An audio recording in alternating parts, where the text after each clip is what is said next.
When it comes to romance anime, I really want to see plenty of character development. If there is little development, I don't get as immersed into the show, and the story won't be as enjoyable. Golden Time is one of my personal favorites, as it gave us plenty of development when it comes to the characters. The setting also took place during college, which made the romance of the characters that much better. The problem I had with Golden Time was the supernatural elements that blended into the story. Banrei's amnesia card made the story seem less emotional, and they kept using it far too often. This anime, however, I feel created the best adaptation of what a romance anime should be, for the most part.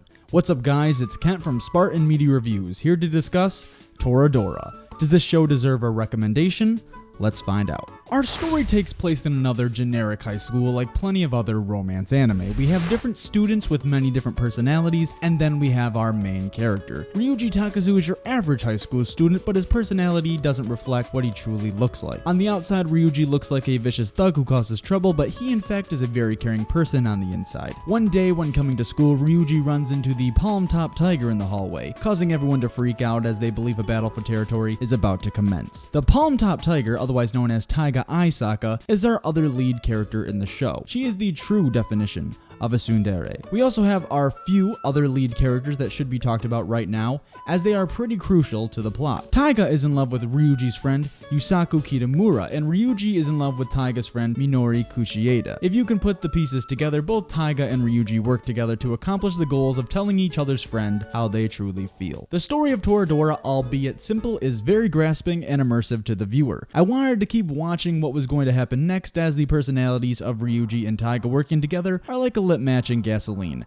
Something bad is going to happen. What followed throughout the story were some truly fantastic moments and an overall plot that I was not expecting to be nearly as good as it was. I have a feeling that is probably why I watched 20 episodes of the series in one day. Compared to Golden Time, I believe that Toradora was able to capture that romance element better because it was able to incorporate more characters, but it was also able to not bring in any outside elements that would make the story seem unnatural.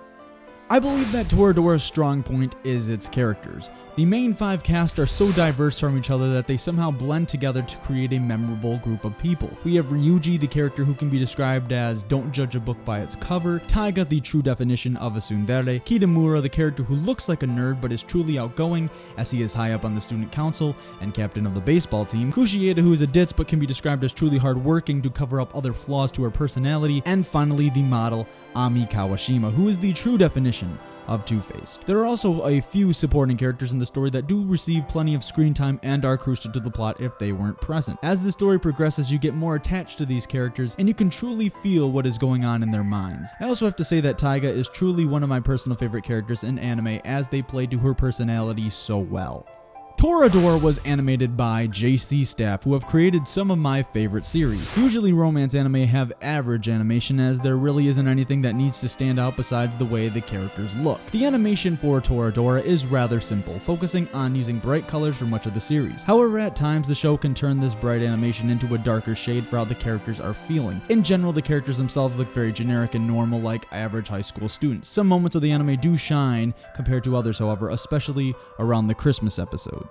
Personally, I loved the soundtrack, as there were moments during the show that really tugged at the heartstrings. A few tracks in particular besides the OPs and EDs that I personally loved were Ami Iro Rondo, Holy Night, and the infamous Lost My Pieces. Ami Iro Rondo reminded me if I was playing the original Metroid Prime on the stage Phendrana Drifts. They both have some calming effects in the background, but they also have a piano as the main focus of the track, and it worked with those scenes perfectly. Holy Night is a song that both Taiga and Kawashima sing during the episodes around Christmas time. It's barely used in the show, but it was a very memorable track as it helped develop the characters and their emotions towards each other. The first opening, Pre-Parade, was a very memorable opening that was able to reflect the characters' personalities very well. The ending one, Vanilla Salt, was probably my favorite non-OST song of the 4 openings and endings used. After the episode ended, I looked forward to listening to that track, and it captured my emotions after what I had just witnessed. The other opening and ending are also very good, but I personally did not like them nearly as much as the originals. The last track I want and have to talk about is Lost My Pieces. Sometimes there are songs that are emotional, as they can make you think of certain events that changed your life. These songs can also make you tear up with what is being shown along with it. I personally have never teared up in any scene in an anime, except for one particular scene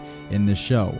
They were able to combine the song Lost My Pieces along with the elements of what the character was feeling, and that really had an emotional impact on me. I've heard people like the sub and dub of Toradora. I personally watched the show in dub and I believe it was done very well. The voice actors were able to create the personalities of the characters beautifully and it was shown through their performances. I believe one of the particular reasons why I love the dub so much was the work of Cassandra Lee Morris, who has done other good roles in the past. The works of Johnny Yongbosch, Eric Kimmerer, Christine Marie Cabanos, and Erica Harlacher also helped to create a brilliant dub.